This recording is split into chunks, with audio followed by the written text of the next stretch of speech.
हाय,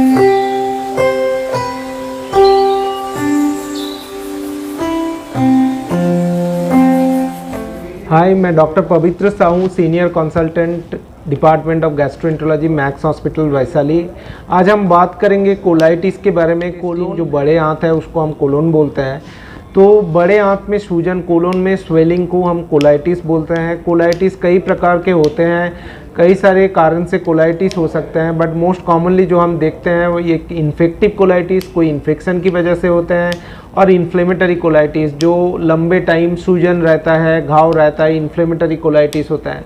ulcerative colitis, क्रॉन्स disease, ऐसे तरह की कोलाइटिस होता है। तो हम कोलाइटिस, इन्फेक्टिव कोलाइटिस खास करके इस एरिया में जहाँ पे लोग बाहर के खाना काफ़ी खाते हैं, चाट पकौड़ा वगैरह खाते हैं, अनहाइजीनिक तरीके से खाना खाते हैं, तो उन पे इन्फेक्टिव कोलाइटिस हमारे कंट्री में बहुत कॉमन है।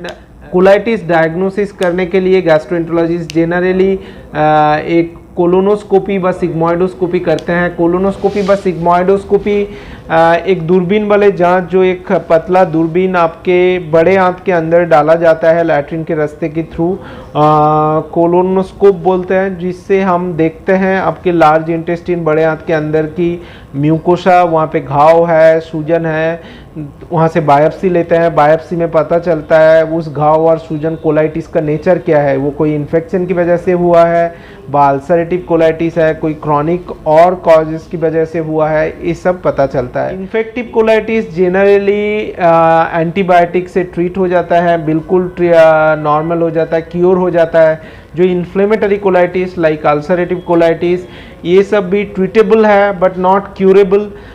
बहुत लंबे टाइम तक इनका दवा चलता है, पेशेंट उस दवा में ठीक रहते हैं, अल्सरेटिव कोलाइटिस के पेशेंट, बट पूरी तरीके से क्योर नहीं हो सकता। अगर पेशेंट दवाई छोड़ दे ठीक होने की बात, तो वो रिकरेंस होने की, दोबारा होने की डर रहता है। तो हम पेशेंट को जनरली समझाते हैं अल्सरेटिव कोलाइटिस के पेशेंट को, ताकि वो रेगुलर फॉलोअप में रहे, रेगुलर उनका जो गैस्ट्रोएंटरोलॉजिस्ट उनको दवा प्रिस्क्राइब करे वो रेगुलर लेते रहे, और बिना गैस्ट्रोएंटरोलॉजी कंसल्टेशन से दवा बंद ना करे।